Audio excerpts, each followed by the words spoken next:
last year you said something about DEI, unqualified black pilots. You see a pilot on a black pilot. Don't you think it was an irresponsible statement suggesting that maybe these pilots aren't qualified or unqualified? No. But I'll tell you exactly what I said and why I said it. Okay, go ahead. I said, the pretext, I went through a whole windup. I said United Airlines is saying that they want 40% of all their pilots to be people of color or women. We have learned that we have relaxed standards anytime that we try to reach racial quotas. Anytime we reach racial quotas, we relax the standards. That's true. Standards for air traffic control, professors, or college admissions.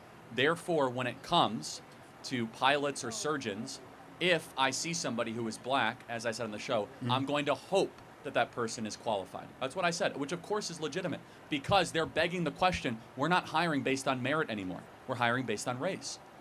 Now, So when you see a black pilot, you wonder, boy, is that person there because they earned it or because they were placed there? That's what DEI does. It makes you ask questions you otherwise would not ask. so the airline industry is going to take an unqualified person just based off diversity. Underqualified, not underqualified. Unqualified, underqualified, whatever, uncertified, Well, and put them in a cockpit No. and risk people's lives? Those are two different things. Under and un are two different things. Of course, United Airlines will not take someone off the side of the street and put them into a pilot. But in order to reach a 40% goal, they might cut corners. They might accelerate the process in order to reach a goal. We know this through all sorts of DEI examinations and projects over the last 10 years. You have to choose in life. Either excellence or racial quotas will end up being the most important. And both cannot simultaneously exist. It's never happened before. Okay, so when we talk about DEI, well, who benefits the most? Because black people really don't. It's only like maybe 3 to 4% of black people actually benefit from those programs. So who benefits the most? I'm not sure your question. I mean, theoretically, if 40% of all pilots end up being black people or people of color. But that's not. I actually looked it up. It's only like maybe about 6% of pilots their are black. goal is 40%, right? That's the point. It's like that's actually a great point. So they wanted to go from 6% to 40%. And so you have to wonder, boy, you go from 6% to 40%, there's going to be a relaxing of standards. That's true. Okay, I guess the way let me see if I can rephrase this. So essentially when you talk about DEI, affirmative action, or anything to that effect. I'm against all of it, yeah. Okay, yeah, and that would be fine. The thing is that now it's actually, referenced as a slur against, essentially if you see a black person in a position or, minority or whatever, the assumption is that person is not qualified when literally, and, you have to be qualified in order to even to get in that position. Well, so let's take college admissions. So this is a great example. At Harvard, we learned because of new revealed documents that black students were having test scores that were 30 to 35% lower than their white counterparts. Okay. And so, therefore, if you saw a black kid at Harvard, it's a fact that they were not having the same test standards as their white counterparts. Still doesn't matter. The kid has to he's got to get through the classes, do the tests, do all the research. Well, and they actually drop out at a greater rate, too. But the point being is just the idea that they were there, number one, took a spot from an otherwise qualified individual that might be white. And they were not there on the same merits. So what we want is the same rules for everybody. You're making the assumption that they're not qualified in order to get in. In order to even get there, it's not be the assumption. considered. It's the data. So, for example, it's literally at Harvard, you had kids with perfect SAT scores, perfect ACT scores that were white. So that makes a degree from Harvard worthless then. Well, you're exactly right. Yeah, actually, Harvard's degree is becoming more worthless because it's more race-based than merit-based. You're exactly right. Okay, now we talked enough about that. So in the past, you've made statements about black privilege. So can you explain that to me and what it is? And yeah, of how course. black I mean, people it's get over? easier for a black person to get into college than a white person. You get with lower test scores. It's called affirmative action. Okay, so that's been so college admissions, affirmative action for college admissions has been struck down. Thank you. Yeah. So I'll give you another example. What percentage of TV commercials have black people versus white people? I'm not sure about that, but about white 40, people are also in commercials. About 40. Well, this is important. About 40 to 50% of all network TV commercials have a person of color right now. What percentage of America is a person of color? At least for black people, I know we're about 13%. Yeah, it's about 13% of the population, nearly half of all the TV commercials. White people are still in the commercials. Yes, but underrepresented as proportional, though. The point being, sure. I can give you another example. Easier to get corporate jobs. There are entire departments that are dedicated to just try and expand racial quotas. You know what would really have fixed this from the beginning had you not had, all the... So why do we have DEI in the first place? Because this is the problem that creates. So why was DEI necessary in the first place? Or at least the government thought it was necessary in the first place. Why do I think that it was... No, why would the government... Do you want my well-intentioned explanation or the... Whatever you got. I mean, DEI was obviously about trying to destroy the excellence of the country and elevate racial tribal politics. Okay, so if you don't have the racism, right, and then you'll need that program. So you eradicate the racism, and that eliminates the need for any kind of program. No, but if you have excellence, you're going to find the that best. tries to take people and put them in place because they're minorities. You want the best in everything. So let me just ask a final question, okay? If you were about to board a United Airlines flight from Tallahassee to Atlanta, and you find out the airline pilot says, "Hey, everybody, I'm a pilot. I was hired because of diversity. Let's have a great flight." Would that make you feel good or not so good? No, but I know he's still got to be qualified in order to fly that aircraft. But he said, "I was hired because of diversity," and you're like... You still got to meet the standards in order to get into the cockpit. Well, again, we know because air traffic controllers and many others, they relax those standards. When you have a surgeon... You're saying that, but look, you're not. It does not make sense. It's irresponsible not only to say that, but to actually put unqualified people in and risk lives. But we know that's actually happening every day, and that's why it doesn't make sense. But racial quotas end up mattering more than excellence. When I go in for surgery, I want my surgeon to be the best surgeon, and here's where we can agree. With that, we want a merit-based society, not a race-based society. I say we should have started that way from the beginning. But at any rate, then the last thing, I don't want to hog the mic, but I'll just say this last thing. So you talked about black fathers, absentee, and all this other stuff, and everything else. I actually agree. Okay, more fathers in the home and everything else. That's wonderful stuff. The thing is that you also said, and I'm looking at some of your stuff previous, that there's a system in place that actually incentivizes women to make babies without husbands. It's a great society. Take that away, I and agree. then that problem essentially goes away. I agree. Now, I would ask this question also: what % of black men do you think are abandoning their homes right now? Well, we know that it's actually 60 to 70%. Okay. Then you'd actually be wrong because, the CDC actually submitted a report in 2023 that says 54% of black men don't even have children. But that's 54%. Those are two different numbers, man. I'm talking about those that impregnate. Okay. Most black men are actually producing children within the construct of marriage. I'm talking right? about just the kids. So you're saying black men are getting married and then leaving their families? Not getting married. That's the problem. What I'm saying is the data. I'm saying 2 out of 3 black men impregnate women and don't stay with them.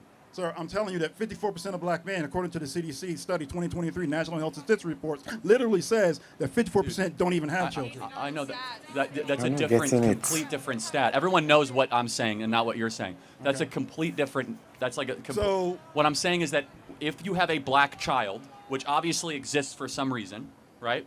Somebody did something to make that black baby. Okay. 2 out of 3 times, the dad will not be around. Fact. Done. All right. Yeah, it's only out of. Thank you. The statistics are actually out of only those who have kids. So you got black men who are married also. They're not abandoning their children and families at high rates. But that's not what I'm saying. I'm saying that the vast majority of black babies are born out of wedlock with abandoned fathers. Okay, so let's do this. Now, if that's bad for a black baby, it's bad for all. It's bad for everybody. So then shouldn't that be your main line there? It is actually. Everywhere I go, I talk about when dads. you do it, you kind of focus on black men as if somehow we're the only ones that's part of that problem. Well, no, but it is a black men abandonment issue, of course. I mean, would you agree that's probably the biggest issue facing Black America is lack of dads? It's one of the issues. Okay, what is the biggest issue? I don't know. I haven't kind of thought about that. I want you to think about it over the next couple of days. We as conservatives believe because we got a lot of problems, but the breakdown of family we believe is the original sin of what's happening. We think that truth transcends color. It's true for white people, black people, Asians, Hispanics. Final thought. Okay, fine. Good question. Good conversation. That's just my thing is when I hear you talk about it, it seems like you're framing it improperly, and then people are here saying that I'm doing it improperly. But I'm a black man in America. I know something about it. I'm just offering you grace. I'm not saying that your number is wrong. Just saying that it's a statistic that wasn't necessarily relevant to what I was saying. So thank you very much. I appreciate it. Okay, I think this is one of the most coolest debates or DI debate I've seen. And I love the fact that the guy came in to learn, you understand? And Charlie tried his best to explain everything. This is sometimes when you check online, you see this short video of Charlie whereby they just pick what they want the public to see and keep on misleading the public. And I feel like if you want to know what Charlie is talking about, watch the full video. Don't just watch these few edited clips that try to paint Charlie as a racist or paint Charlie as a bad person. Because I've been checking out Charlie for the past, I think, almost 2 years now. And I can say that he's one of the most brilliant men I've seen. You understand? Whatever he do or he try to do is just for the betterment of American. Be you white, be you black, be you Spanish or whatever. As long as you're an American, he's always there to support you. So the way I see people criticizing him every time, I feel it's not fair. You understand? So when we talk about DEI, I see it as a system whereby you favor some and you don't favor the rest. It's just like as a father in a family, you go outside, you buy things for a particular, or let's say the eldest or the youngest child of the family, and you exclude your remaining children. That is how DI is. You try to favor this person over the other people. You understand? And because you feel like this person is grown, so he don't need this, I'm going to focus on this little child. No, you have to include everyone. You have to show that fatherly love to everyone, so that they will know that, yes, daddy love us all. You understand? So that is what my mom do. You understand? If she's ready to buy something, she don't just exclude you. She buy it and share for everyone equally. Okay, let me make this example of back then when I was a bit younger. I was trying to apply for the military, and they did it in the form of DI, whereby each state will bring 5 people. You understand? The painful thing is, you don't just bring 5 people. You will bring thousands of people to write exam. You understand? And from that thousand of people, you will pick the 5 you pick 5 best from each state. You understand? Let's say you pick 5 best, and the rest people, they'll go again and try the next year. And to me, I see it as rubbish. Instead of just randomly pick people, don't just pick the 5 best, because let's say this state, there are 5 best, they are cut off, let's say out of the grade from 1 to 100, the best students can be 80. And you pick 5 of them. Let's say the first person is called 80, 70, 65. And this state, the best 5 are, let's say, they have, let's say, 10 people that got the 100 mark, you see, 100 over 100. And instead, you pick 5 from there and leave the remaining people that had 100. And you go down to focus on people that have 80, simply because you want diversity. No, you have to make sure that, okay, the whole Nigerian should write exam. And out of everyone that wrote the exam, let's pick the 5 or the 10 best. You understand? Let's pick, if you are picking 100 in total, let's pick the best in total. It does not matter if your state, if you guys are not performing well or this, you have to make sure that the people you are picking should be the best.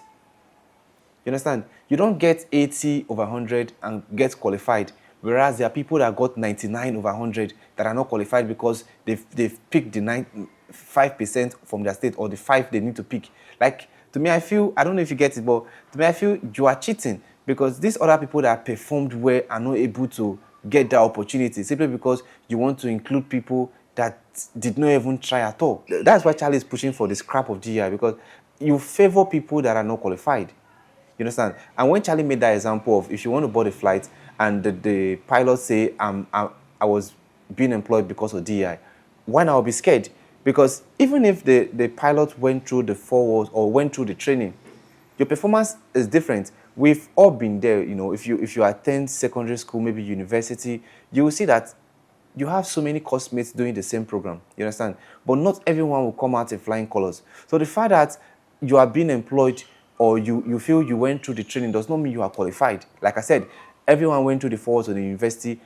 People come out in different class. Some people come out first class, some of them come out second class, upper, third class. You understand? So because they are saying, let's pick the best person, and you are picking all first class students, you say, no, because I attended the same school with you, I also qualify. No, you have to pick the best for the role. And that is it. You might, I think this is like the most logic explanation, because you don't have to bring down standard because you want to include everyone. You have to pick the best person for the job. Anyway, this is beautiful. Let me know what you think in the comment section. If it is your first time visiting the channel, click on the subscribe button. Thanks for watching, and remain blessed.